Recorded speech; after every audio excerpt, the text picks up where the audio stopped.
TV조선 취재 기자들이 전하는 뉴스의 중심, 보도본부 한라인, 저는 신효섭입니다. 오늘은 5일간의 설 연휴 마지막 날입니다. 여야 대선 후보들은 연휴 기간에도 전략 지역을 방문해 공약을 발표하면서 표심 잡기 경쟁을 벌였습니다. 후보 본인 또는 부인이 관련된 의혹을 놓고 공방도 치열했습니다. 설 민심이 누구의 손을 들어줄지 내일부터 나올 여론조사 결과들이 주목됩니다. 이런 가운데 우려했던 코로나 폭증 사태는 현실이 됐습니다. 연휴 기간임에도 어제 확진자 수가 처음으로 2만 명을 넘어섰습니다. 오미크론발 5차 대유행의 한복판에선 코로나 사태 먼저 알아보고 정치권 뉴스 전해드리겠습니다.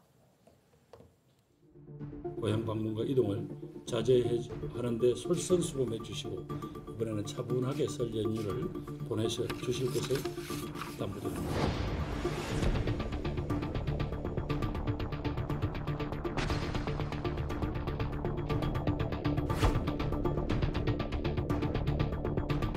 오미크론 변이의 확산을 고려해서 편의성이 높은 신속 항원 검사를 적극 활용토록 검사 방식이 전환되었습니다.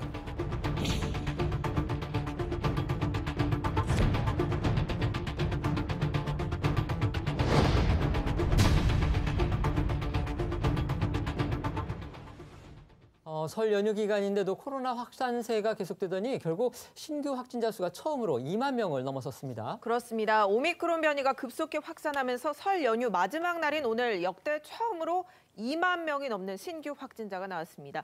중앙방역대책본부는 설 연휴 마지막 날인 오늘 0시 기준으로 확진자가 2만 270명이라고 밝혔습니다. 설 당일이었던 어제 신규 확진자 수가 18,342명으로 역대 최다치를 기록했는데 하루 새 1,900명 이상이 늘어 2만 명을 넘어선 겁니다. 그러니까 지난달 26일이죠. 처음으로 10,000명대를 기록한 지 불과 일주일 만에 2만 명대로 확진자가 늘어서 지금 역대 최고치를 다시 기록한 겁니다. 네, 이처럼 설 연휴에도 코로나 확산세는 그치지 않고 최다치를 경신하고 있는데요. 여기서 문제는 설 연휴의 영향으로 코로나 검사 건수가 저평소보다 줄었음에도 검사 건수 대비 확진자 수인 양성률이 오히려 증가 추세였다는 겁니다. 지난달 26일 4.7%였던 양성률은 점차 증가해 지난달 29일 6%를 넘어섰고 설 당일에는 9.3%로 역대 최고치를 기록했는데 오늘 0시 기준 검사 양성률은 8.9%로 전날보다는 조금 내려왔습니다. 오미크론 확산으로 전체 확진자 자체가 늘어난 것도 있지만 신속 항원 검사의 도입도 영향을 줬을 것이라는 분석이 나오고 있습니다. 항원 검사를 통해서 1차적으로 가능성이 높은 분들을 추스려가지고 다시 한번 PCR 검사를 하는 것이기 때문에 이에 따라서 진단의 양성률이 높아졌을 가능성이 있다고 봅니다. 그런데 이제 평일보다 검사 건수가 줄어든 점을 감안하면요. 연휴가 끝나고 나면 이제 확진자 규모가 더 폭증할 가능성, 이것도 지금 배제할 수가 없겠어요. 네, 그렇습니다. 그 설 연휴 인구 이동과 접촉이 많은 데다가 연휴가 끝난 뒤 검사 건수가 평일 수준으로 늘어나면 확진자가 폭증할 것이라는 우려가 나오고 있습니다. 방역당국과 전문가들도 설 연휴가 지나면 하루 2만 명 후반에서 3만 명대까지 확진자가 나올 수 있다고 전망하고 있습니다. 네, 이처럼 확진자 수가 2만 명을 넘어섰고 오미크론 변이가 급속하게 확산하면서 연일 최다치를 기록하고 있는 재택치료자도 10만 명을 넘어설 것으로 예상됩니다. 오늘 보건복지부 중앙사고수습본부에 따르면 0시 기준 재택치료자는 8만 9,420명으로 전날보다 6,000명 이상이 늘었습니다. 그러니까 7일에서 10일간 재택치료를 마치고 이제 격리에서 해제되는 인원보다 새로 재택치료에 들어가는 인원이 지금 훨씬 더 많다는 거죠. 그래서 재택치료자가 늘어난다, 이런 얘기입니다. 네, 이 때문에 이 재택치료자의 관리 여력을 확충해야 한다는 목소리가 높아지고 있습니다. 재택치료자의 건강 상태를 관리하는 의료기관은 현재 436곳, 관리 가능한 환자는 총 10만 2천 명인데 관리 여력 대비 관리 중인 인원은 80%대입니다. 포화 상태로 번질 가능성이 있다는 겁니다. 하지만 정부는 이에 대해서 재택치료에 차질이 없도록 의료기관을 확보하는 중이라고 밝혔습니다. 정부 목소리 듣고 오겠습니다. 저희들은 속도의 그 완급 조절을 위해서 노력을 하고 있는데 아까 말씀드린 대로 5만, 10만이 돼도 일테면 1월에 일테면 2만 또 2월에 3만, 5만까지 해도 저희들이 그 충분히 재택치료를 통해서 그분들을 그 치료할 수 있는 역량을 확보해 두면 그렇게 숫자가 늘어나도 저희들은 대응이 될 거라고 생각이 되고 또 중증화되는 것은 아까 말씀드린 대로 저희들이 거의 7천 병상의 중증이나 준중증 병상을 확보하고 있기 때문에 그 부분은 충분히 치료가 감당하다고 생각이 됩니다. 네, 이런 가운데 국내 오미크론 변이 검출률이 일주일 사이에 50%대에서 80%로 급증하면서 우세종으로 완전히 자리를 잡았습니다. 중앙방역대책본부는 지난달 31일 1월 4주차 오미크론 검출률이 80%로 3주차 50.3%에서 29.7%포인트 높아졌다고 밝혔습니다. 12월 5주차에 4.0%에 불과했던 국내 오미크론 검출률은 1월 3주차에 처음 50%를 넘어 우세종이 됐고 일주일 만에 80%에 도달한 겁니다. 하지만 정부는 위중증률과 치명률은 델타보다 낮은 상황이라고 설명을 했는데요. 목소리 듣고 오겠습니다. 지난주에 오미크론 변이 검출률은 80%를 돌파하였습니다. 그렇지만 오미크론 변이의 위중증률과 치명률은 각각 0.42%와 0.15%로 델타 변이와 대비해서는 뚜렷하게 낮은 그런 상황입니다. 그러니까 확진자는 급증했지만 위중증 환자나 이제 사망자 증가로는 이어지지 않고 있다는 겁니다. 실제 오늘 0시 기준 위중증 환자는 278명으로 전날보다 6명 적다고 합니다. 또 누적 치명률은 0.77%라고 하는데요. 지난달 초중순에서 0.91%에서 점차 낮아지고 있는 겁니다. 그런데 기존 오미크론보다 이제 전파력이 더 강한 것으로 알려진 이른바 스텔스 오미크론, 이게 국내에서 처음으로 확인됐다고 하죠? 그렇습니다. 다른 변이종과 잘 구별이 되지 않는 스텔스 오미크론이 국내에서 처음으로 6건 확인됐다고 합니다. 정은경 청장의 목소리 듣고 오겠습니다. 스텔스 오미크론이라고 표현을 하는 거는 오미크론의 이제 세부 유형 중에 하나입니다. 해외 유입 사례에서는 한 4.5% 정도가 이 유형의 오미크론 바이러스가 확인이 돼서 현재 진단 시약 또 변이 분석 PCR 시약에서 이 스텔스 오미크론이라는 것도 모두 확인이 가능하다라는 말씀 먼저 드리고요. 스텔스라는 게 위장이 잘 돼서 잘 보이지 않는 걸 저희가 말하는 거죠. 그래서 이제 스텔스 오미크론이라고 한다면은 PCR 검사에서 다른 변이종하고 잘 구별되지 않는 그런 오미크론 종을 말하는 거라고 합니다. 최근에 이제 덴마크, 영국, 인도 등에서 검출이 증가하고 있는 일종의 오미크론 변이의 세부 계통이다. 이게 지금 정부 설명입니다. 맞습니다. 이에 따라 1월 이후 국내에서 확인된 스텔스 오미크론 사례는 해외 유입 25건을 포함해서 총 31건으로 확인이 됐습니다. 그러나 정부는 현재까지 오미크론과 다른 특성은 확인되지 않았다면서 염려할 수준은 아니라고 강조했습니다. 또 계속 조사 중이라고도 전했습니다. 한편 코로나 일상회복지원위원회 공동위원장을 맡고 있는 최재천 이화여대 석좌 교수가 어제 한 라디오에 출연해서 오미크론이 급속도로 확산하는 상황에 대해 오미크론 참 반갑다라고 말했는데요. 목소리 듣고 오겠습니다. 진화생물학자의 개인 의견을 이제 그런 전제를 깔고 개인 의견을 아주 조심스럽게 말씀드리면 오미크론 참 반갑습니다. 전파력이 강해진다라는 건 끝나간다는 걸 의미하는 거거든요. 전파력이 강한데 치명력도 강할 수는 절대로 없거든요. 막 죽이면 전파가 안 되잖아요. 그래서 이렇게 옮겨가다 보면 이게 이제 어느 수준에선 감기 비슷하게 대충 앓고 끝나는 병이 되는 거예요. 그래서 어떻게 보면 오미크론은 저 같은 진화생물학자가 이 전체적인 흐름을 이렇게 볼 때는 가는 방향이고요. 저는 금년 말이면 대충 끝날이라고 저는 예상하고 있습니다. 이 오미크론 변이의 유행세가 커지면서 신규 확진자 수가 2만 명을 넘어선 가운데 내일부터 코로나19 진단 검사 체계가 오미크론 변이 대유행에 맞춰 본격 전환된다고 합니다. 구체적으로 어떤 게 달라지는 건지 설명해 주시죠. 네, 먼저 고위험군 우선 검사 대상자만 PCR 검사를 하고요. 나머지는 신속 항원 검사를 받는 새로운 코로나19 진단 검사 체계가 전면적으로 도입이 된다고 합니다. 또 호흡기 전담 클리닉과 동네 병의원에서 의심 환자 진찰부터 재택 치료까지 원스톱으로 관리하는 새로운 진료 체계도 적용될 예정입니다. 바로 PCR 검사를 받는 우선 검사 대상자는 60세 이상의 고령자 또는 검사가 필요하다는 의사 소견서를 받은 사람, 역학 연관자, 그리고 감염 취약시설 관련자, 신속 항원 검사 양성 확인자 등입니다. 그 외에는 앞서 설명드린 것처럼 이 선별진료소나 호흡기 전담 클리닉, 동네병 의원에서 이 신속 항원 검사를 받고 양성이 나온 경우에만 PCR 검사를 받을 수 있다는데요. 이 선별진료소에서는 관리자 감독하에 개인용 자가검사 키트를 활용해 이 신속 항원 검사를 받게 되고요. 검사비는 무료라고 합니다. 하지만 호흡기 전담 클리닉이나 병의원 등을 방문하는 경우에는 의사 진찰 후 전문가용 신속 항원 검사를 받게 되는데 이때도 검사비는 무료지만 진찰료는 본인이 부담해야 합니다. 진료 체계도 호흡기 전담 클리닉과 동네 병의원 중심으로 전환된다고 하는데요. 코로나 진료기관으로 지정된 병의원이나 호흡기 전담 클리닉은 의심 환자 진찰, 검사에서부터 먹는 치료제 처방, 재택치료 관리까지 원스톱 진료를 행하게 됩니다. 권덕철 장관의 목소리 듣고 오겠습니다.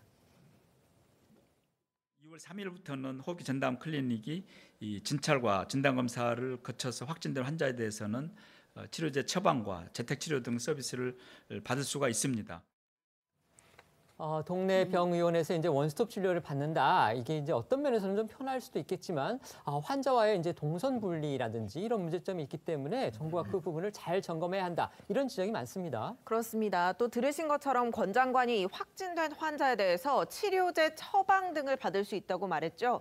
중앙방역대책본부에 따르면 정부가 미국 화이자사와 구매 계약을 맺은 코로나19 먹는 치료제 팍스로비드 11,000명분이 어제 국내에 추가로 도착했다고 합니다. 정부가 화이자와 계약한 팍스로비드는 이제 총 물량 76만 2천 명분이라고 합니다. 그 가운데서 두 번째 인도 물량이죠. 11,000명분이 이번에 도입된 겁니다. 그렇습니다. 이 팍스로비드는 두 차례에 걸쳐 총 3만 2천 명분이 국내에 공급된 셈입니다. 초도 물량 2만 1,000명분은 지난달 13일에 들어왔고요. 지난달 27일 기준으로 국내 재택치료 환자 448명과 생활치료 입소자 58명 등 506명이 처방을 받았습니다. 그런데 이제 정부는 처음에 이 치료제를 들어올 당시에는 하루 1,000명 이상은 투약할 거다. 이게 이제 일종의 코로나 사태를 반전시킬 수 있는 게임 체인저가 될 수도 있다. 이랬는데 실제 투약은 지금 앞서 말씀드린 대로 506명밖에 안 돼서 이게 상당히 지지부진하다. 이렇게 볼 수 있어요. 맞습니다. 방역 당국은 처방 실적이 저조하자 지난달 22일부터 치료제의 투약 연령 기준을 60세로 하향하고 요양병원과 감염병 전담 요양병원까지 투약 대상을 늘렸지만 이 고령층 처방이 많은 고혈압, 협심증 치료제 등과 함께 쓸 수 없다라는 단점이 걸림돌입니다.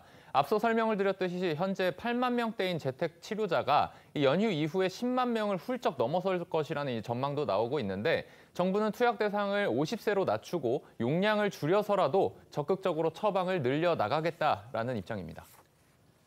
이제부터는 정치권 소식 살펴보겠습니다. 대선 후보들이 누구보다 바쁜 설 연휴를 지금 보내고 있는데요. 관련 영상 보고 얘기 더 나누겠습니다.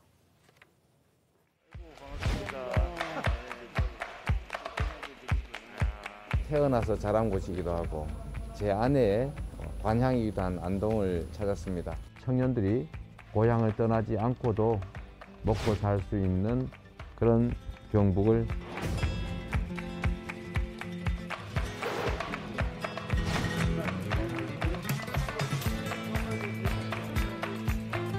평화 통일은 우리에게 힘이 있을 때 가능한 것입니다. 방어용 무기를 구축하는 것을 전쟁광이라고 표현하는 것은 그건 안보를 포기한 것입니다.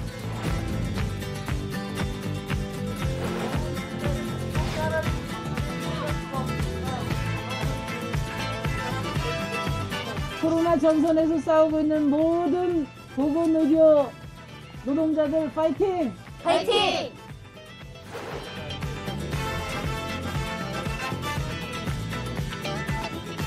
제가 어떤 사람인지 제대로 알리는 일이 필요해요. 나라의 운명은 국민들께 맡겨야죠. 예.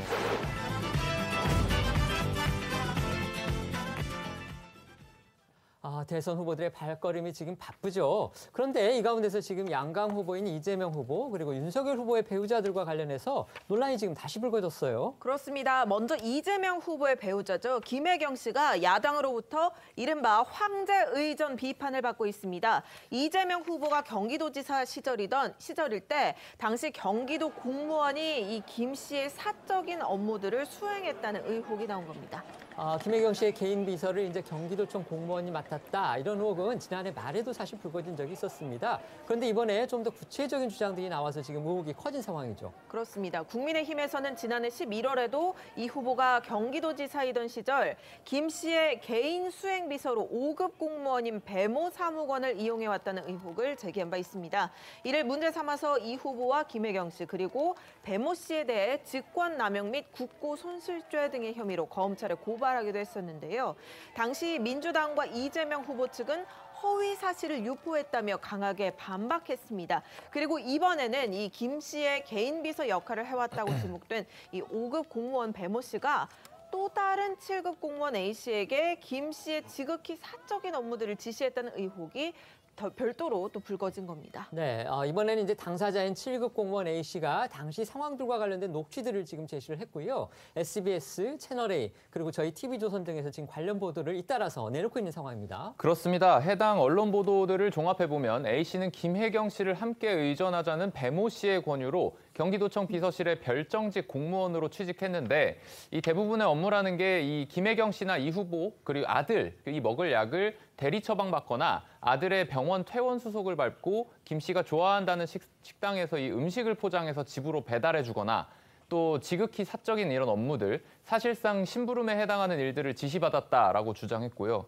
관련해서 당시 배모 씨와 나눴던 대화 녹취록이 공개되기도 했는데 관련 목소리 듣고 오겠습니다. 야, 근데 약 주는 사람이 누구냐고 안 물어보지? 그런 거 안 물어보던데요? 그냥 줘? 네. 아침에 일찍 나가셨네요. 그 얘기만 하던데요.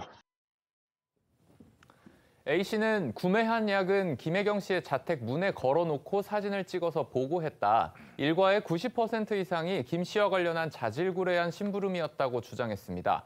실제로 A 씨가 배모 씨와 주고받았다고 주장하는 메시지를 보면 A 씨가 포장한 음식 사진을 찍어서 보내자 배모 씨가 백김치를 넣어줬는지 확인하라고 지시하고 A 씨가 세세한 반찬 사진을 찍어 보내면서 확인했다고 답을 하기도 했고요.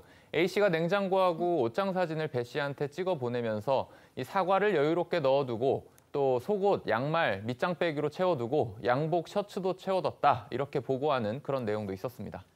물론 이제 김혜경 씨가 직접 배모 씨라든지 A 씨한테 이런 개인적인 용무들을 지시했다. 이런 정황이 나온 건 아닙니다. 현재까지 나온 사실로 이제 추론을 할 수 있는 거는 배모 씨가 A 씨한테 지시를 한 거, 바로 그거죠. 네, 그렇습니다. 이 A 씨가 배 씨의 지시를 받고 이런 업무를 수행한 것은 이재명 후보가 경기도지사직을 그만둔 지난해 10월까지 계속됐습니다. 이 후보의 지사직 사퇴와 동시에 A 씨 역시 퇴직했다고 하는데요. 그 채널A 보도에 따르면 지난해 4월 김혜경 씨가 종합병원을 방문할 때 코로나19로 인해 문진표를 작성하고 출입 허가증을 받아야 했는데 A 씨가 가상의 인물을 내세워 코로나 문진표를 대리 작성을 했고 출입 허가증도 받았다고 합니다. 또 A 씨의 주장에 따르면 김혜경 씨가 비를 맞는 위치에 차를 대거나 또 수행을 마치고 퇴장할 때 김 씨가 탄 차 앞으로 지나갔다는 이유 등으로 배 씨로부터 기본이 안 돼 있다. 충성심이 부족하다며 강하게 질책을 받았다고 합니다. 또 저희 TV조선 보도에 따르면 A 씨가 평소 배 씨가 자신을 음식 배달 어플에 빗대어 배달의 민족이라고 불렀다며 자신이 이 후보나 가족 앞에 나타나면 크게 혼이 났다고 주장하기도 했습니다. 관련해서도 배 씨와 A 씨가 나눈 대화 녹취가 공개됐는데 들어보겠습니다. 도대체가 나 이해가 안 되네. 딱 하나잖아. 지사님 앞에 나대고 싶은 거 하나잖아. 그거는 아니었습니다. 쓸데없는 짓을 해서 욕을 하고. 죄송합니다. 어떡할 거냐고 묻잖아. A 씨에게 이런 일을 시켰다고 의혹을 받고 있는 당사자죠. 배모 씨의 입장이 나왔던데 그런데 이걸 민주당이 대신 공개했다고 해요. 그렇습니다. 민주당은 A 씨의 폭로가 나온 후에 업무를 지시했다는 의혹을 받고 있는 이 공무원 배모 씨가 직접 내놓은 입장이라면서 언론에 문자 메시지를 배포했습니다. 이에 따르면 배 씨는 자신은 경기도의 대외협력 담당으로 채용됐고 수행비서로 채용된 바가 없다면서 공무 수행 중 후보 가족을 위한 사적 용무를 처리한 적이 없다면서 의혹을 부인했습니다. 또 허위사실 유포로 선거에 개입하려는 의도가 다분해 좌시하지 않겠다는 강경한 입장을 전했습니다. 그런데 이런 배 씨가 A 씨한테 사과 메시지를 전했다 이런 보도가 나왔는데 이건 또 어떻게 된 일이죠? 네, 이처럼 A 씨 주장을 거짓이라고 반박했던 배 씨. 의혹을 폭로한 A 씨에게 따로 전화를 걸어서 만나서 이야기하자고 제안하고 A 씨가 이를 거부하자 저 때문에 힘드시게 해서 너무 죄송하다. 제가 다 잘못한 일이고 어떻게든 사과하고 싶다면서 이 사과하는 메시지를 2차례 보낸 것으로 확인이 되면서 논란이 되고 있는 겁니다. 이재명 후보가 경기지사 시절 수행비서인 김모 씨도 관련 언론 보도 전후로 A 씨에게 수차례 연락을 취했고 이런 논란에 대해 누구의 잘못도 아니란 주장을 내놓기도 했습니다. 관련 녹취 이어서 들어보겠습니다. 만나서 얘기를 좀 해요. 그게 좋으실 것 같아요. 그냥 뭐 잘못된 것만 잘못했다고 얘기한 거라서 뭐 자기도 너희도 판단인 거고 어찌됐든 누구의 잘못도 아니고 누구의 잘못도 아니고 이 말이 어떤 의미인지 참 궁금합니다. 또한 A 씨가 모르는 번호라서 받지 않은 전화 중에는 이재명 후보의 성남시장 시절 수행비서인 백모 씨도 있었다는데요. 백 씨는 과거 이재명 후보의 친형에게 욕설과 협박 문자를 보낸 인물로도 알려져 있습니다. 다만 이재명 후보 측에서는 해당 인물들은 선대위와 관련이 없고 개인적 연락을 한 이유를 알 수 없다라는 입장이고요. 백 씨 역시 10년 전부터 알던 사이라 무슨 일인가 전화했을 뿐이다 이렇게 해명했습니다. 이재명 후보 측에서는 정진상 씨 등 이 후보 측근들이 대장동업 핵심 당사자인 유동규 씨하고 통화했던 게 드러났을 때도 잘 알던 사이라 무슨 일인가 알아보기 위해 전화했었다. 이렇게 해명을 했었죠. 당사자인 A 씨는 이런 연락들에 대해서 어떤 입장을 나타냈습니까? 네, A 씨는 계속되는 연락에 불안과 공포를 느꼈다면서 심한 압박감을 호소하고 있고요. 거처를 매일 옮기고 정신과 치료까지 받고 있는 것으로 전해지고 있습니다. 지금 여야 정치권 역시 이 문제로 지금 공방이 뜨거운데요. 어떤 얘기들이 나오고 있는지 소개해 주시죠. 네, 김병민 국민의힘 선대본부 대변인은 라디오 인터뷰에서 5급 공무원 배모 씨가 김혜경 씨의 개인 비서 역할을 했다는 의혹에 이어 같이 일했다는 A 씨의 증언까지 나왔다고 민주당을 압박했습니다. 함께 나온 현근택 민주당 선대위 대변인은 배모 씨와 A 씨의 말이 다르다면서 사실을 확인해 볼 필요가 있다고 했는데요. 두 사람의 목소리 이어서 들어보겠습니다. 국민이 위임한 권력을 사적으로 남용한 것 아니냐 이렇게 지적을 하고 있고요. 지금 문제가 되고 있는 배모 씨가 있고 공무원으로 채용이 돼 있었는데 김혜경 씨의 사적 이득을 위해서 움직였던 것 아니냐 이게 첫 번째 문제 제기고 여기에 같이 또 일했다는 A 씨가 나오면서 문제표를 비롯한 일들에 동원됐다는 게 지금 문제의 핵심이기 때문에 그냥 어려운 게 없습니다. 김혜경 씨가 직접 나와서 국민 앞에 진실을 얘기하면 됩니다. 배모 씨와 이제 A 씨라는 분이 있는데 한 분은 이제 배모 씨 같은 경우에 사실 아니다라고 얘기하고 있는 거고 A 씨 같은 경우에 그런 지시를 받았다는 게 좀 말이 좀 다르고 있거든요. 이제 문진표 대리 작성, 뭐 약을 대신 받았다, 뭐 음식을 배달했다 이런 부분인데 저는 아마 요 지금 두 분의 얘기가 좀 다르기 때문에 사실 확인해 볼 필요가 있다. 저희도 이렇게 보고 있습니다. 관련된 당사자들의 입장이 서로 다르기 때문에요. 지금 사실관계는 더 확인이 필요하다고 볼 수 있습니다. 하지만 이제 해당 녹취도 공개가 되는 등 A 씨 주장에 눈길이 쏠리고 있는 그런 상황인데요. 이번 이 논란 어떻게 보십니까? 일단 이재명 후보 측이나 아니면 민주당의 어떤 공식적인 어떤 사실관계 확인이라든지 어떤 의견은 제시가 되지 않았기 때문에 지금 이걸 가지고 아직 다 밝혀지지 않은 상황에서 얘기하기가 조금 섣부른 면은 있습니다만은. 일단 이게 이제 사실이라는 전제 하에서 말씀을 드려보자면 일단 배모 씨 이러한 일들을 시켰다고 하는 배모 씨라는 분은 일단 공무원으로서 적절치 않은 행동을 했다는 것은 분명한 것 같습니다.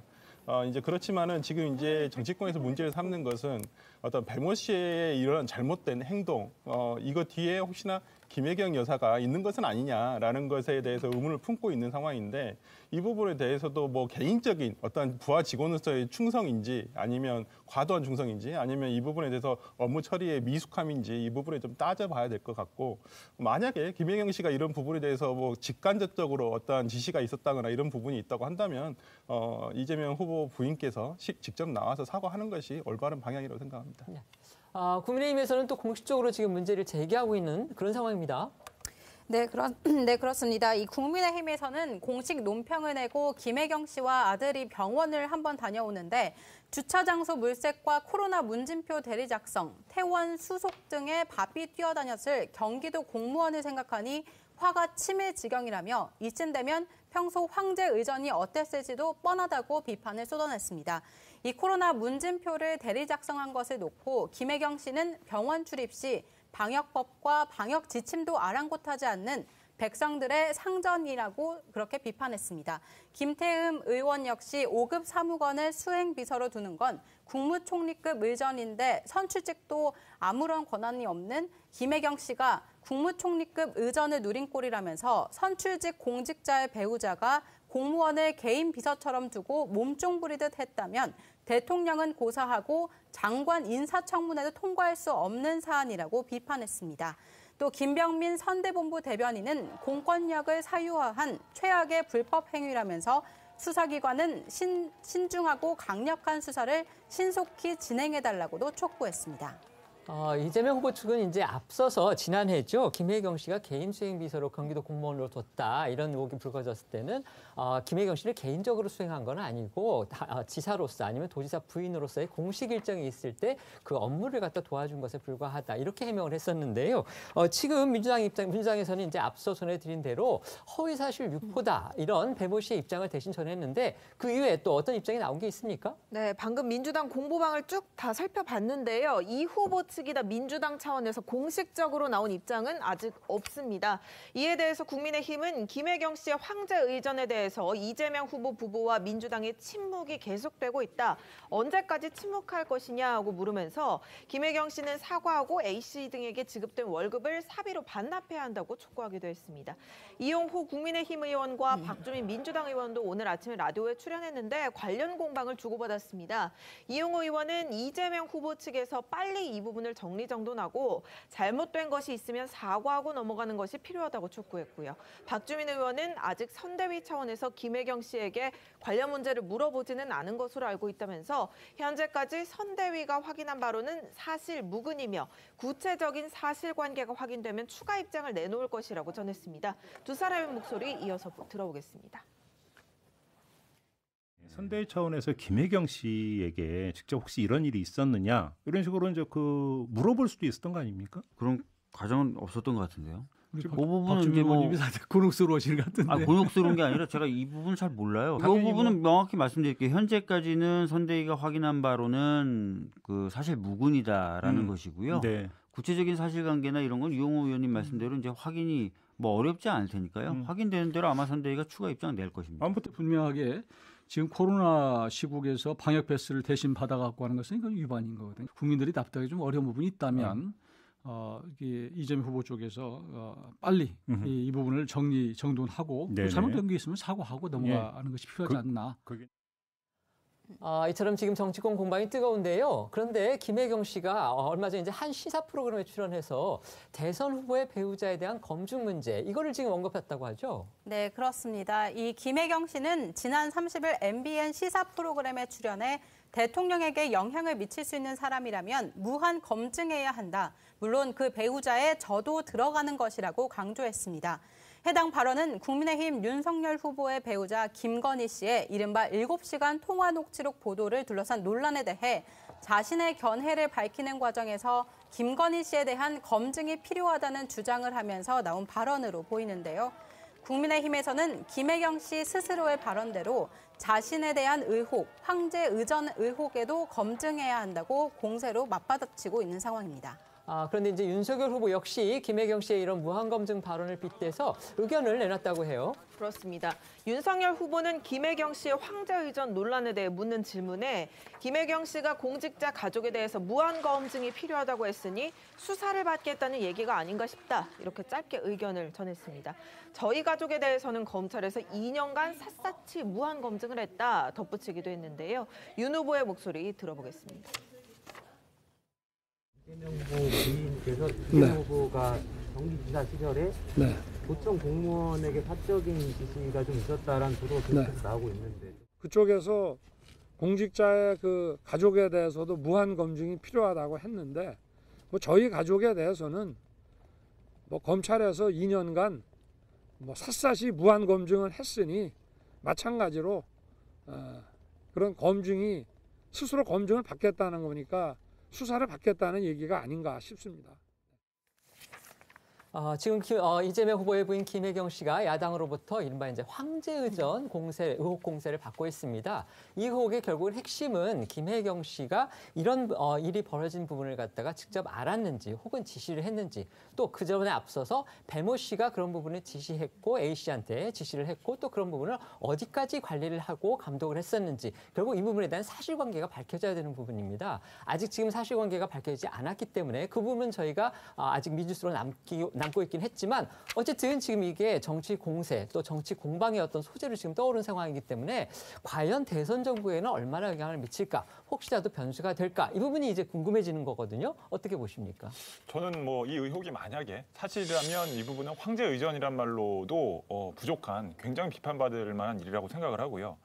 그리고 이제 김혜경 씨가 지시를 만약에 하지 않았다고 하더라도 본인이 어떤 혜택을 보는 입장이라면 그것을 알 수 있었다라는 야당의 주장에도 저는 상당히 일리가 있다고 생각을 합니다. 그리고 공무원이란 존재는 일단 국민들이 이 나를 위한, 그러니까 이제 이 나라를 위해 일을 해달라고 국민들이 위임한 사람들이죠. 이 사람을 단체장이 가족들의 일에 사적으로 이용을 했다.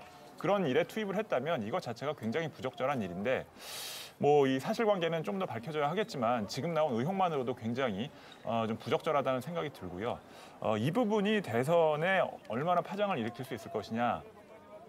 근데 이제 상당히 도덕적으로 문제가 될 만한 일이긴 한데 이재명 후보 관련해서는 그동안 여러 가지 도덕적 논란이 많이 있었어요. 이재명 후보 본인 관련해서도 가장 큰 것이 대장동 관련 의혹들이고 그다음에 뭐 형수 욕설 논란, 뭐 그다음에 여배우 문제 뭐 이런 것들이 있는데 지금 현재 이재명 후보의 지지율에는 그런 것들이 다 반영이 된 상태라고 봐야 될 것 같거든요.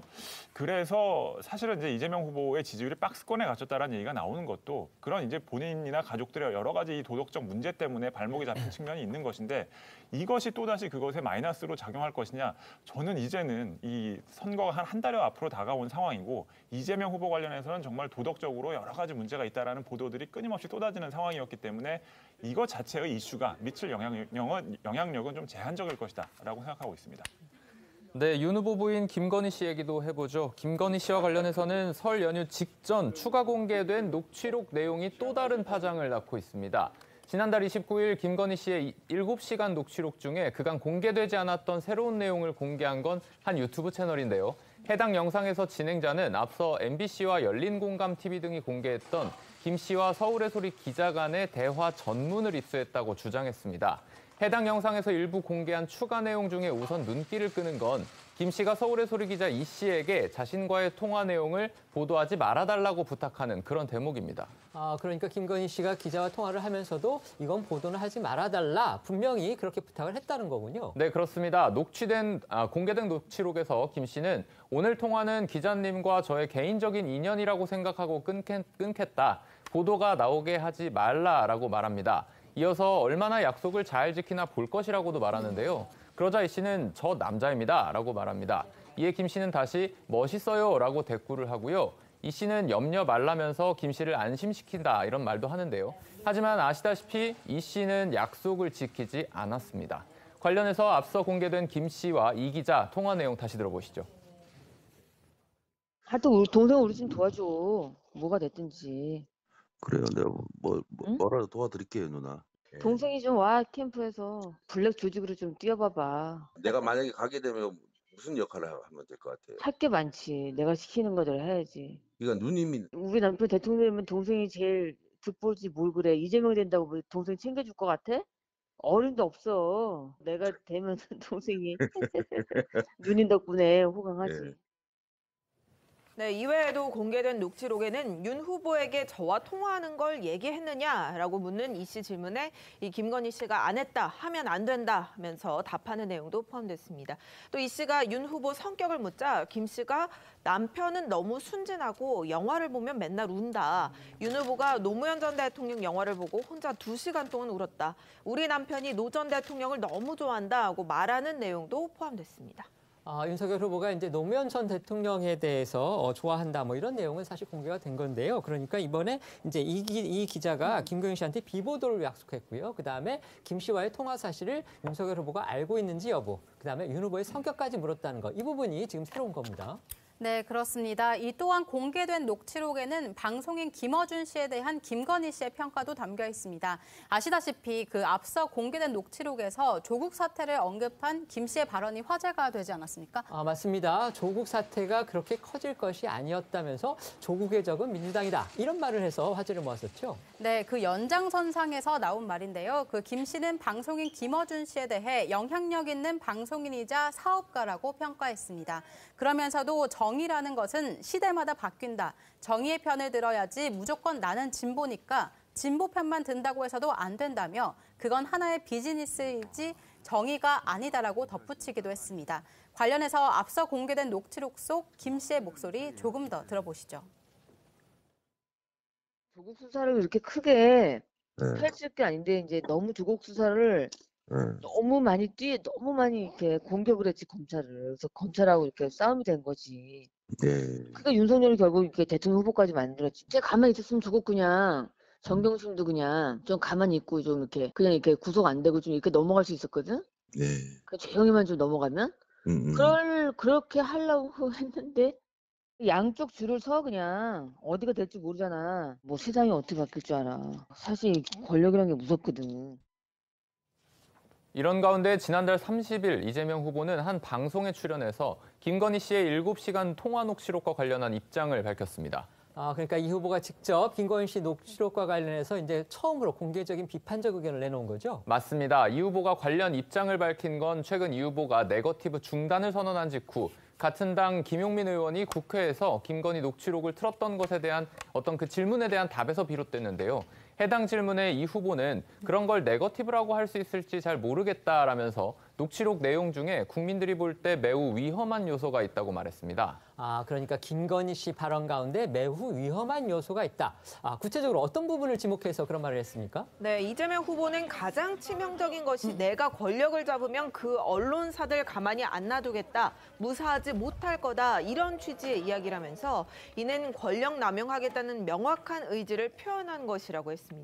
또 이 후보는 김 씨 녹취록은 당연히 검증돼야 하는데 그 부분은 언론과 국민에게 맡겨야 한다면서 제가 상대 후보 배우자에 대해 뭐라 하겠느냐 하면서도 잘못이 있으면 처벌하고 없으면 아무리 사감이 있어도 처벌할 수 없는 게 법치주의라며 나한테 잘못하고 섭섭하게 했으니 무사하지 못할 거라는 이야기는 그런 것들을 검증할 필요가 있겠다라고도 덧붙였습니다. 일각에서는 이런 이재명 후보의 반응이 앞서 김혜경 씨가 공권력을 남용했다는 일부 언론 보도가 나온 데 따른 맞불 성격인 것으로 풀이가 되고 있습니다. 네, 국민의힘에서도 즉각 반박에 나섰습니다. 김병민 선거대책본부 대변인은 지난달 31일 논평을 통해 사적 대화에서 나눴던 발언을 기준으로 권력 남용 의지 운운하며 네거티브에 직접 뛰어든 이 후보의 태도를 보니 본인과 가족에게 제기된 각종 의혹으로 다급해진 마음이 고스란히 드러난 것이 아니겠는가라고 했습니다. 또 이어 지난 대선에서의 이 후보 발언을 언급하기도 했는데 어떤 발언인지 직접 들어보시죠. 국민의 공기라고 할 수 있는 언론을 이용해서 자신들의 정치적 목적을 달성하거나 부당한 이익을 얻는 구조, 도구로 사용되고 있기 때문에 이런 국가의 인허가, 특혜를 받아서 운영되고 있는 언론들이 이런 반공익적 행위를 한다면 저는 허가 취소, 등록 취소 등등의 강경한 조치를 통해서 저는 일부 정리를 할 필요가 있다고 생각합니다. 그러니까 이재명 후보가 김건희 씨의 어떤 언론관, 그다음에 권력 의지 이런 문제를 지적을 하니까 국민의힘은 이제 이 후보의 과거 발언을 소환해가지고 반격에 나선 그런 모양새군요. 네, 그렇습니다. 이어 김 대변인은 이 후보의 과거 발언이 권력을 남용하여 언론을 통제하겠다는 군사정권 시대의 발상과 무엇이 다르단 말인가라며 이 후보 본인에게 제기된 권력남용 의혹은 친형 정신병원 강제 입원, 대장동 개발 불법 특혜, FC 성남 후원금 변호사비 대납 등 일일이 열거하기도 어려울 정도라고 강조했습니다. 설 연휴 직전에 윤석열 후보 부인 김건희 씨의 녹취록이 추가로 공개가 됐고요. 이와 관련해서 이재명 후보가 처음으로 김건희 씨의 발언을 비판하는 그런 입장을 밝혔습니다. 이 후보의 지적과 비판 어떻게 들으셨습니까? 설 연휴 직전에 네거티브를 이제 하지 말자라고 선언을 했던 이재명 후보가 곧바로 이를 시건하고 있는 거 아닌가라는 생각이 우선 들고요. 그다음에 사실은 이 녹취록 자체가 서울의 소리라는 매체에서 일단 사적인 대화를 녹취를 한 내용을 지금 MBC가 방송을 한 것인데 그 과정에서 한 6개월에 걸쳐서 70여 시간 이 부분을 서울의 소리의 기자라는 사람이 진짜 기자인지 어떤지는 모르겠지만 사실상 함정을 파서 이런 식으로 이제 이 김건희 씨의 발언을 끌어낸 거 아니냐 이런 혐의까지 지금 나오고 있는 상황인데 저는 이재명 후보가 이런 부분까지 끄집어내서 후보의 입으로 비판을 직접 하는 것은 아마 본인도 약간 좀 다급한 측면이 있어서 박스권에 갇힌 지지율 얘기가 많이 나오기 때문에 그런 측면도 있겠지만 후보 본인의 어떤 지지율 상승에 별다른 도움이 되지 않을 것 같고요. 이 부분은 이제 사실은 이재명 후보 선대위 캠프에서는 여러 사람이 또 지적을 할 수 있습니다. 여태까지 그렇게 해왔고 파상 공세를 해왔고 그런데 이 녹취록이라는 것, 김건희 녹취록이라는 것 자체가 굉장히 좀 이 정쟁에 쓰이기 위해서 만들어진 또는 기획된 그런 이 민주당이나 또 그에 동원된 MBC랄지 이런 이 정권에 가까운 방송들의 어떤 함께한 어떤 공조의 어떤 혐의가 있기 때문에 이런 부분까지 지금 이 후보가 같이 두둔하고 나선다는 것은 본인에게도 상당히 부담이 될 수 있다라고 생각합니다. 기획 동원 이런 표현은 우리 최 의원님의 개인 의견으로 저희가 하고서 넘어가겠습니다. 자, 변호사님 어떻게 생각하세요? 네, 이걸 이제 계속 지속적으로 이 녹취록이 공개된 이후에 국민의힘과 민주당의 약간 시각 차이가 있는 것 같습니다. 국민의힘에서는 사적인 대화라고 하고 있습니다. 기자와의 사적인 대화라고 하는데 분명히 이 녹취록 초반부에 보면 기자라고 공개를 하고 얘기를 했었고 방금 우리가 다뤘던 내용도 보면 이걸 기사화해주지 말아라라고 얘기를 한 거라면 김건희 씨도 자기의 이 통화가 분명히 기사화될 수 있다는 사실도 알고 있었다고 볼 수가 있거든요. 그렇기 때문에 그러한 부분에 있어서 단순히 사적인 대화로 계속 얘기를 한다는 것은 좀 무리가 있어 보이고요. 그렇지만은 지금 이제 이재명 후보가 이 부분에 대해서 검증과 네거티브 상당히 모호한 경계에 있습니다. 어떤 부분은 검증이 될 수도 있고 또 내가 하면 검증이고 남이 하면 네거티브고 이렇게 보는 경향도 많거든요. 그래서 이걸 굳이 나누는 것은 좀 그렇다 한다 치더라도 어떤 상대 야당 후보 배우자의 어떤 이 언론에 대한 인식 이 부분에 대해서는 상당히 우려스럽다 할 거기 때문에 이재명 후보가 지적한 부분은 이런 부분이라고 생각합니다. 네. 이런 가운데 여야는 또 다른 녹취록을 두고도 지금 공방을 이어가고 있죠? 그렇습니다. 지난달 29일에 열린공감TV가 화천대유 대주주 김만배 씨와 동업자 정모회계사의 통화 내용을 공개하면서 여야의 공방이 거세진 상황입니다. 문제가 된 녹취록의 내용은 김 씨가 정모회계사에게 윤석열이는 형이 가지고 있는 카드면 죽어라든가 그런데 형은 그 개통에 안 나서려고 그래라고 말했다는 겁니다. 이에 대해 민주당은 윤 후보의 해명을 요구하며 적극적인 공세에 나서고 있고 국민의힘 측은 김 씨의 발언이 허풍에 불과하다고 주장하면서 반박하고 있는 건데요. 민주당 측 주장부터 들어보시죠. 김만배 씨가 갖고 있는 어떤 정보가 공개되면 윤석열 후보가 정치적으로 죽을 정도의 큰 사건이 있다는 것을 암시하였습니다. 결국 김만배 씨가 누나까지 동원하여 윤석열 씨 일가에게 일정한 조력을 할 정도의 깊은 관계였다는 것을 다시 확인할 수 있는 녹취였다. 그러니까 지금 민주당은 이제 윤석열 후보하고 김만배 씨 사이에 이른바 어떤 커넥션이 있는 거 아니냐 그 부분을 지금 의심하고 있고요. 또 그 카드를 김만배 씨가 쥐고 있다 이렇게 지금 보고 있는 겁니다. 그렇습니다. 민주당은 부산저축은행 부실 수사 의혹과 관련해 윤 후보와 김만배 씨 그리고 박영수 전 특검관의 관계 또 윤 후보 부친 주택 거래에서 나타났던 윤 후보 측과 김만배 씨 누나와의 관계 등을 거론하면서 공세를 펴고 있습니다. 특히 송영길 대표는 오마이뉴스 TV와의 인터뷰에서 녹취록 속 내용이 심각해 보인다. 윤석열 후보 본인이 직접 얘기한다. 이렇게 윤 후보를 압박했습니다. 열린민주당 김의겸 의원은 본인 페이스북을 통해 김만배 소나기에 든 윤석열이라면서 윤석열은 김만배에 대해 상갓집에서 눈인사 한 번 한 사이라고 했다. 그렇게 스쳐가는 인연인데도 이런 협박성 발언을 듣는다. 사실이라면 윤석열의 평소 처신이 어떠했는지 능히 짐작된다라고 전했습니다. 국민의힘하고 그다음에 윤석열 후보도 입장을 밝혔을 것 같은데 어떻습니까? 네, 국민의힘은 적극 반박하고 있습니다. 이양수 선거대책본부 수석 대변인은 지난달 30일 공지를 통해 윤 후보는 김만배 씨와 어떤 친분이나 관계가 없음을 분명히 밝힌다며 김만배 씨가 대장동 게이트 공범들과 작당 모의를 하면서 엄정한 수사를 두려워하는 공범들에게 거짓 허풍을 떤 것에 불과하다고 했고 특히 윤 후보가 김만배의 소나기에 들었다고 주장한 김의겸 의원에 대해서는 허위 사실로 고발 조치를 하겠다고 밝혔습니다. 또한 국민의힘 선대본부 김성범 상금 부대변인도 우상호 본부장의 해명 요구에 대해 마냥 호들갑을 떨더니 문제 확인의 책임을 상대에게 전가하고 있다며 자기 밥상을 옆집에게 차리라고 하는 격이라고 반박했습니다. 그러면서 김 씨 누나의 윤 후보 부친 집 매입 의혹은 시세보다 낮은 가격으로 팔았다는 점을 통장까지 공개하며 이미 밝힌 바 있다고 주장했는데요. 오늘 나온 여야의 목소리도 들어보겠습니다. 저는 이 정의석 씨의 녹취록 이번 이렇게 된 거 전체 다 공개 좀 했으면 좋겠습니다. 다 공개하자. 네, 하나하나 이렇게 뭔가 내용들을 잘라서 얘기하기 시작하는 순간 앞뒤 맥락 다 자르고 그 문장 하나만 들으면 뭐가 있는 것처럼 보이지 않습니까? 뭔가 말 한두 가지를 꼬투리 잡아서 얘기하게 되는 건 매우 부적절하다. 그러면 앞서 얘기했던 이재명 후보 당선되면 뭐 사이다 나오면 되겠나. 이 말 한마디 갖고 모든 게 끝나는 것 아닙니까? 김만배 씨하고 윤석열 후보와의 관계는 굉장히 많죠. 왜냐하면 이 부산저축은행 우리 대출 얘기 1,000억 이상 얘기 안 할 수 없고 아니 그 집 사준 건 우연이겠습니까? 특정된 이름과 죽는다는 얘기까지 나왔는데 이거를 단순히 뭐 아무것도 없다. 제가 보기엔 언론 보도도 너무 약하고 또 지금 국내미 측 반응도 그분에 대한 태도와 지금 죽는다. 윤석열이 죽는다라는 태도는 너무 다르다. 달라도 너무 다르다. 윤석열 후보의 이름이 등장하는 화천대유 대주주 김만배 씨의 녹취록이 공개가 되자 이제 민주당이 공세에 나섰고요. 국민의힘은 녹취록을 전부 공개하자 이렇게 맞서는 상황입니다.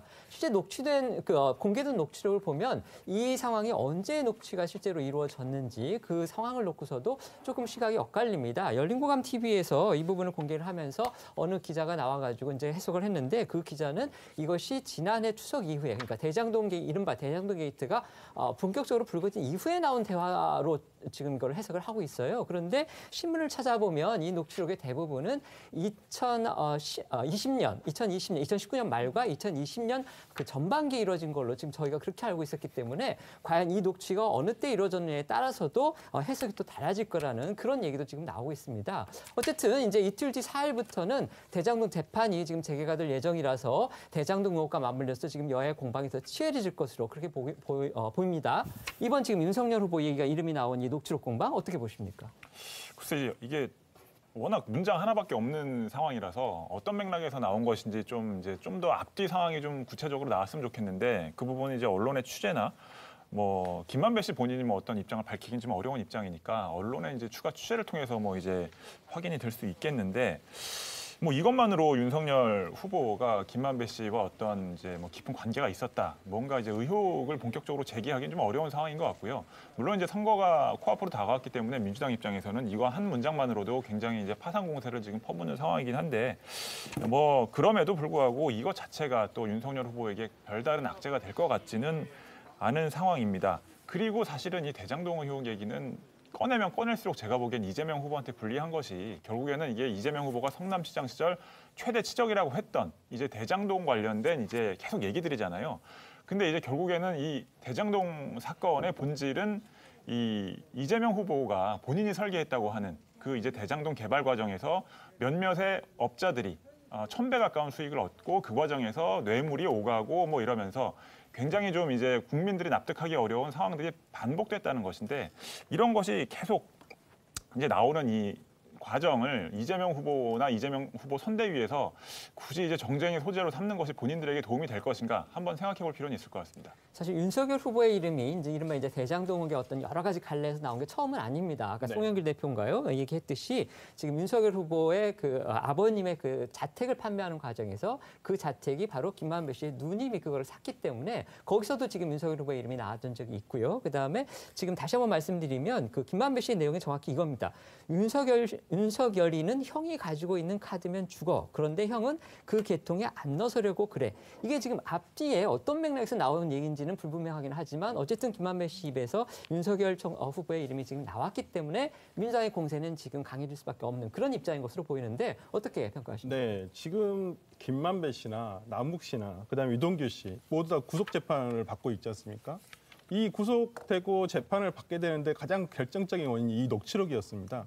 그렇기 때문에 이 녹취록에서 뭐 말하는 그분이라는 표현, 지금 그걸 가지고 국민의힘에서도 과거에 이걸 가지고 뭐 이재명 후보다 뭐 그렇게 유추할 수 있다 이렇게 얘기를 공세를 폈지 않습니까? 지금에 와서 이걸 보고 그냥 뭐 김만배 허풍이다. 그러면 이 녹취록 때문에 이 사람 구속 재판을 받고 있는 이분들은 또 무엇이 되고, 그러면 결정적인 증거를 내세웠던 검찰의 수사는 무엇이 되는지 그 부분에 대해서 의문을 가질 수밖에 없고. 그다음에 이 녹취록을 전부 다 공개를 하는 게 오히려 여야를 위해서 다 모두 다 좋을 것 같습니다. 그래야지만 이것이 어떠한 맥락에서 진행된 것이고, 또 지금 정영학 회계사의 녹취 파일이 일부만 공개가 돼서 이렇게 공개가 된 거거든요. 실제로는 더 있다는 얘기도 많고요. 그렇기 때문에 이 부분에 대해서는 뭐 대선 전까지는 절대 수사가 되지도 않을 것이고 진실이 밝혀지기는 더욱더 힘들리라고 봅니다. 그렇지만은 대선 이후라도 이 부분에 대해서는 좀 명확하게 좀 수사가 돼야 될 것 같고, 모든 것은 어찌 보면 검찰의 부실 수사가 원인이라고 볼 수가 있습니다. 지금 검찰은 이 녹취록 하나만 가지고 지금 기소를 강행을 했었습니다. 그래서 지금 재판을 받고 있는 것이고, 지금 검찰은 그렇지만은 이 대장동과 관련된 돈의 흐름, 우리가 소위 말하는 50억 클럽설, 거기에 해당하는 인물들에 대해서 곽상도 의원 외에는 전혀 수사를 하지 않고 있습니다. 그 곽상도 의원에 대한 것도 얼마 전에 이 녹취록에 해당하는, 예를 들어서 곽상도 아들이 아버지 돈을 주라고 한다, 이런 부분에 대해서 다시 한번 그래서 구속영장 청구를 했거든요. 그렇기 때문에 이 녹취록이 단순히 뭐 김만배 씨의 허풍이 들어있는 그러한 단순한 워딩이다, 이것만으로 치부하기는 너무나 가볍게 생각이 들고, 이 이후에 이 녹취록에 대한 전부 공개와 그다음에 이 녹취록에 대한 좀 세심한 수사가 이어져야 된다고 봅니다. 네. 후보들 설 민심 잡기를 위해서 지금 바쁘게 움직였는데요. 이재명 후보는 고향 안동에서 경북 발전 7대 공약 이런 걸 발표했죠.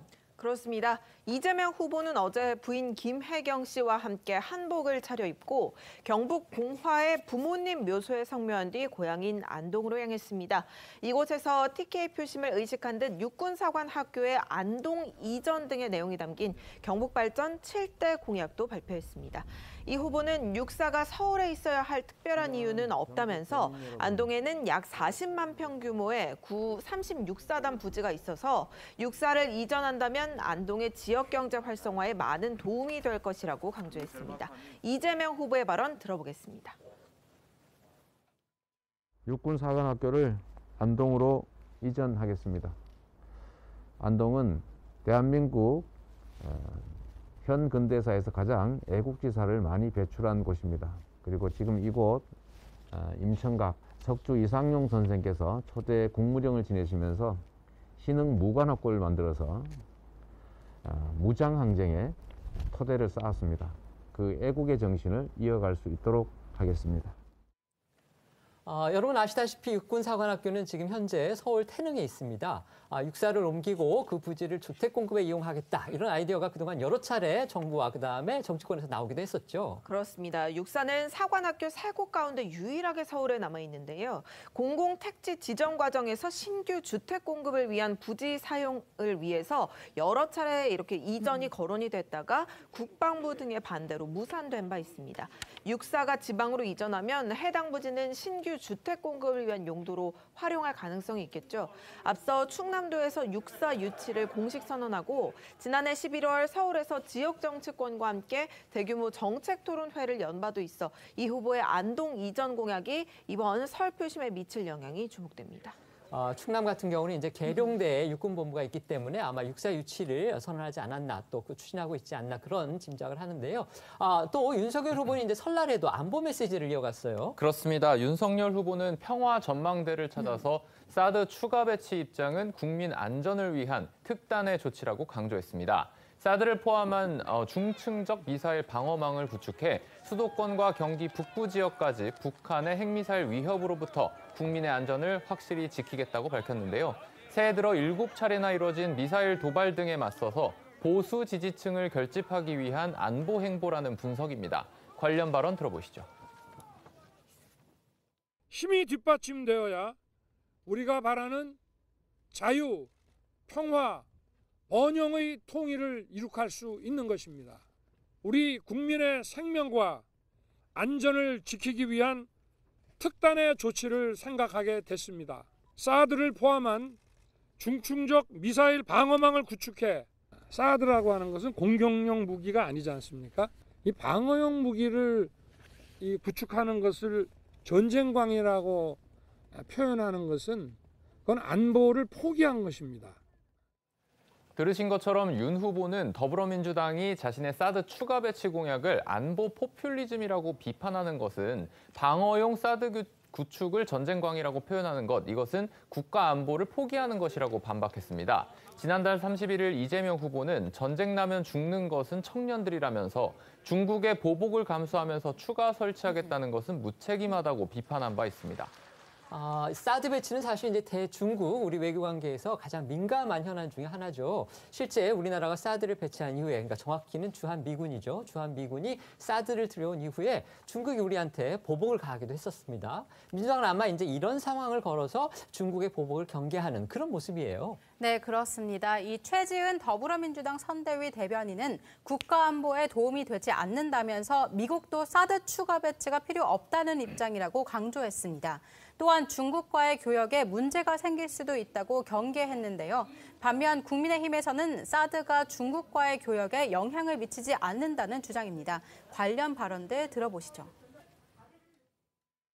이렇게 사드를 추가 배치를 하는 것은 중국과의 교역에도 문제를 일으키지만 한반도의 긴장 강화, 이렇게 해서 우리의 주식이라든지 외국인 투자 모든 것에 좋지 않고 마지막으로는 사드 배치한 곳의 국민들의 삶이죠. 수도권에 어디를 배치할지 모르겠지만 배치를 하는 곳에 분들이 많이 반대를 할 것이고 그래서 심지어 이것이 지금 수도권 집값 안정화 정책인가 이렇게 비꼬는 사람도 있습니다. 경제적 보복을 하고 우리 사드 보복한다고 중국에서 막 수출 못하게 하고 이런 게 있었는데 지금도 우리가 중국에 수출을 하고 있는 내용들을 보면 다 서양으로 수출하는 중간재들을 우리가 수출을 하고 있습니다. 중국에서 자체적으로 생산할 수 있는 소비재는 이미 한국 걸 안 받은 지가 꽤 됐어요. 사드 배치와는 무관하게 어차피 한국을 위해서 뭔가를 해줄 생각이 중국은 전혀 없어요.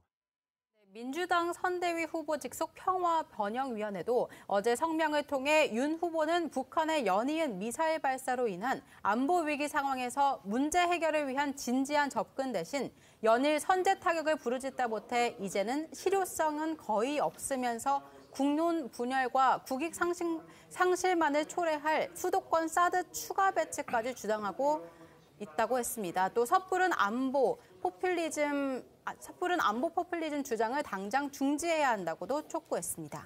네, 반면 국민의힘 이준석 대표는 오늘 SNS를 통해 지난 2017년 당시 대선 후보들이 박근혜 적폐, 사드 즉각 철회라고 쓰인 현수막을 들고 찍은 사진을 올렸습니다. 이 사진에는 이재명 후보와 안철수 후보, 심상정 후보, 문재인 대통령 등이 함께 철회에 동참하는 모습이 담겼는데요. 이준석 대표는 이번 선거에서 사드 추가 배치를 언급한 우리 후보와는 다르게 다른 모든 후보들은 사드 배치 반대론자이기 때문에 선명한 대비가 된다고 강조하면서 윤 후보의 사드 추가 배치를 옹호했습니다.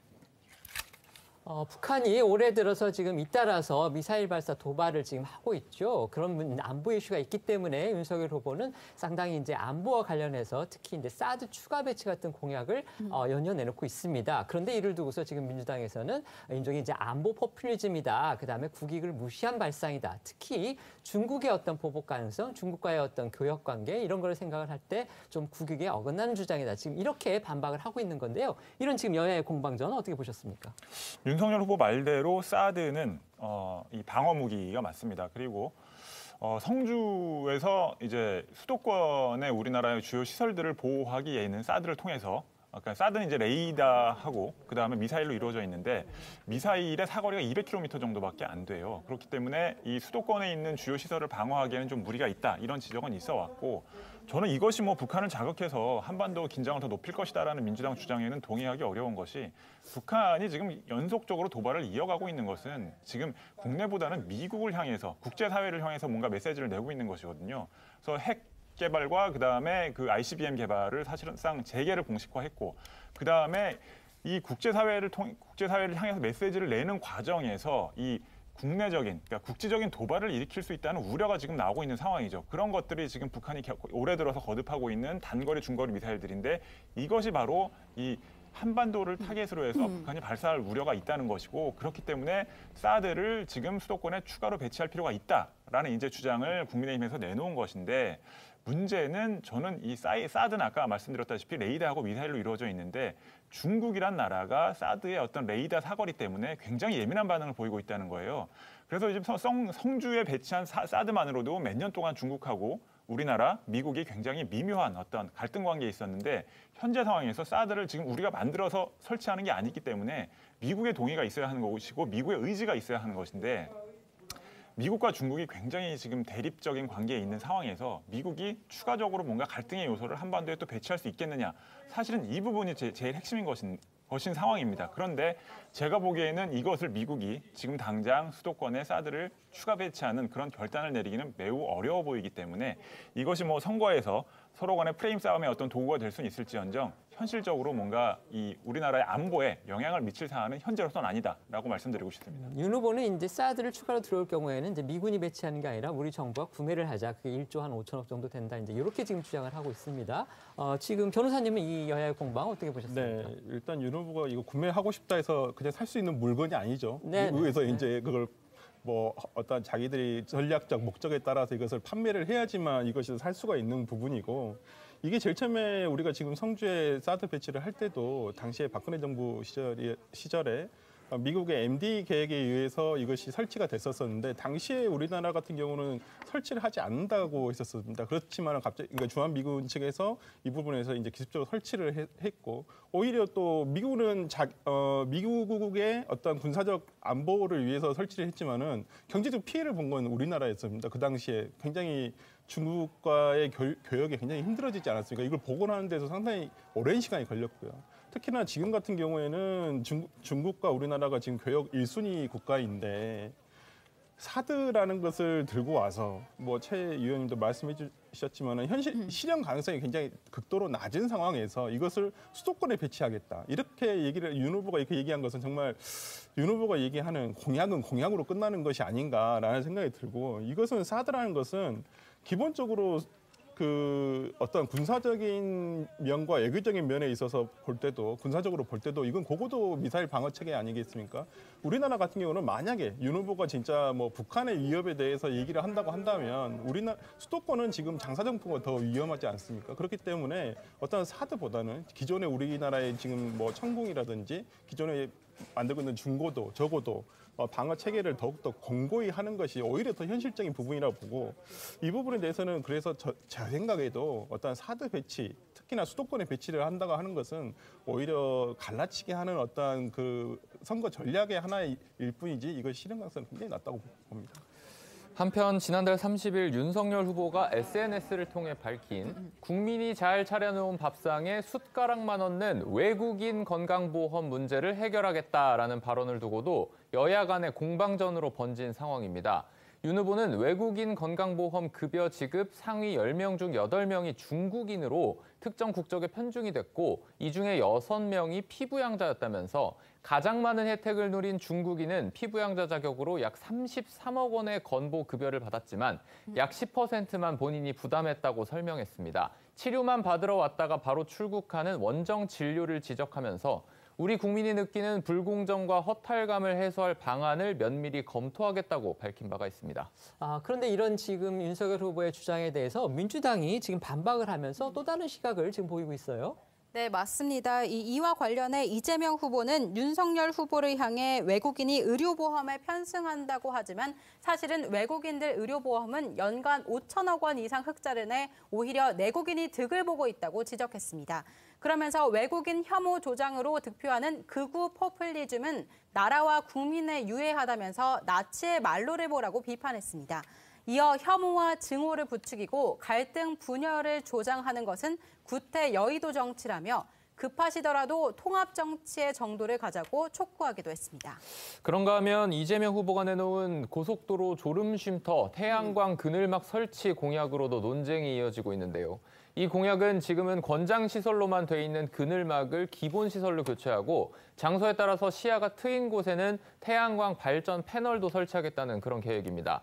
운전자들에게 쾌적한 휴식을 보장하고 졸음 운전을 막는 것은 물론 태양광 패널을 통해 전력도 생산하는 일석이조 효과를 누리겠다는 취지인데요. 이재명 후보가 이른바 이제 소확행, 그러니까 작지만 확실한 행보 이걸 이루는 이제 공약으로 지금 내놓은 건데 왜 근데 이게 논란이 됐죠?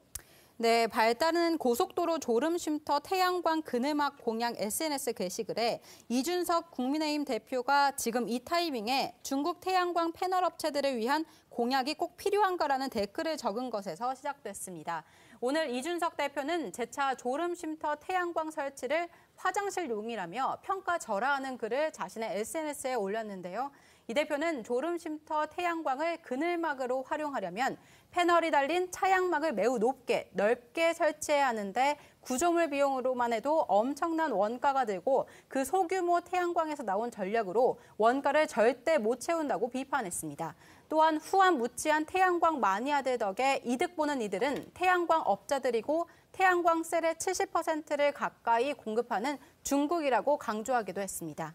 네, 한편 이준석 대표의 저격 댓글을 향해 민주당 선대위 대변인인 이소영 의원은 저도 중국의 막무가내식 문화 공정에 반대하는 입장이지만 밑도 끝도 없이 재생에너지 확대 정책에다 태양광은 친중이라는 프레임을 씌우는 건 국익에 아무 도움이 안 되는 질 낮은 선동일 뿐이라면서 어설프게 반중 코인 탑승을 시도하시는 것 같은데 이번엔 번지수 잘못 찾으셨다고 비판했습니다. 그러면서 아무 말 대잔치 말고 건전한 비판과 합리적 대안 제시로 경쟁하다고 강조하면서 이 대표가 타는 전기차와 휴대폰에 중국산 부품 많이 들어갔다고 중고로 팔 생각이면 자신에게 연락하라고 꼬집기도 했습니다. 심상정 정의당 후보 역시 중국 기업을 위한 공약이라는 건 재생에너지 현실에 대한 무지를 넘어 과연 기후위기에 대해 진지한 고민이 있는지 의심하게 된다고 비판했습니다. 이제 내일이면 첫 TV 사자토론, 그러니까 여야 대선 후보들이 참여하는 사자토론이 진행됩니다. 이 토론을 앞두고서 지금 각 후보들 분위기 궁금한데요. 어떻습니까? 네, 우선 윤석열 후보는 오늘 하루 공식 일정을 비운 채 내일 예정된 사자토론을 준비한다는 입장인데요. 윤 후보는 국민들께서 대선 후보에게 궁금해하고 있는 부분을 위주로 토론을 진행하겠다고 전했습니다. 이재명 후보는 4차 토론에 앞서 김동연 후보와 오늘 저녁에 95분간 양자토론회를 개최할 예정입니다. 대선 주자 간 첫 양자토론입니다. 이 후보 역시 김동연 후보와 예정돼 있는 양자토론을 제외하면 공개 일정을 잡지 않았습니다. 한편 우리 사회 약자인 지워진 사람들을 만나고 있는 행보 중인 정의당 심상정 후보는 서울 남대문 시장 칼국수 골목에 60대 여성 노동자의 가게를 찾아서 노고에 감사를 표하고 노후의 사회적 책임에 대한 공약을 밝힐 예정입니다. 국민의당 안철수 후보는 서울 중구보건소에서 부인 김미경 교수, 딸 설희 씨와 코로나19 검체 채취 등 의료 봉사를 하며 이재명, 윤석열 후보와 달리 가족 리스크가 없다는 점을 집중 부각할 것으로 보입니다. 이재명 후보하고 윤석열 후보가 이제 지난달 31일에 양자토론을 하기로 그렇게 합의를 했지만 실무 협상 과정에서 무산이 되면서 지금 파장이 만만치 않은 상황인데요. 어떻습니까? 네, 박찬대 민주당 선거대책위원회 수석 대변인은 김동연 새로운 물결 대선 후보와의 양자토론 성사 사실을 알리면서 윤 후보를 강하게 비판했습니다. 김동연 후보와는 국민 상식에 부합하는 토론회를 진행하기로 통 크게 합의했다며 여러 조건을 달고 말을 바꾸며 네거티브만 하겠다고 생떼를 쓴 윤 후보와는 차원이 다른 합의 사항이라고 강조했습니다. 반면 윤 후보는 양자토론 협상 결렬의 책임을 이 후보와 민주당에 돌리는 모습인데요. 관련 발언들 들어보시죠. 이재명 후보와 김동연 후보는 국정 전반을 다루는 정책 토론에 합의했습니다. 여러 조건을 달고 말을 바꾸며 네거티브만 하겠다고 생떼를 쓴 윤석열 후보와는 차원이 다른 합의 사항입니다. 작년부터 토론을 하자고 그러길래 이거는 이제 허세라고 봤고요. 뭐 과감하게 그렇게 토론을 하자고 하길래 제가 받아들였더니 무슨 뭐 주제를 대장동은 10분만 하자라든지 또는 뭐 자료를 들고 오지 마라. 아니 제가 본인이 결제한 서류 이런 거 다 가지고 가야 되지 않겠습니까? 네, 한편 고향 안동을 찾아 TK 표심을 공략한 이재명 후보에 맞서서 국민의힘 이준석 대표는 설날에 호남을 찾아서 이 윤석열 후보에 대한 지지를 호소했습니다. 이 대표는 광주 시민들과 함께 무등산에 올라서 해돋이를 지켜봤는데요. 이번 대선에서 우리 윤석열 후보가 호남에서 20% 이상 득표의 많은 지지를 받아서 지역 구도가 깨졌으면 좋겠다는 바람을 전했습니다. 그런가 하면 이재명 후보는 홍준표 의원이 국민의힘 대선 경선 과정에서 내놓은 공약을 수용하겠다면서 이 구미공단 스마트 재구조화를 조속히 완결하겠다고 밝혔습니다. 이 후보는 홍 의원의 공약인 포항 수소산업 투자도 강조하면서 TK 표심에 호소했습니다. 저희는 1분 뒤에 다시 돌아오겠습니다. 오늘 준비한 소식은 여기까지입니다. 저희는 내일 오후 1시에 더 핫한 소식으로 찾아뵙겠습니다. 시청해주셔서 고맙습니다.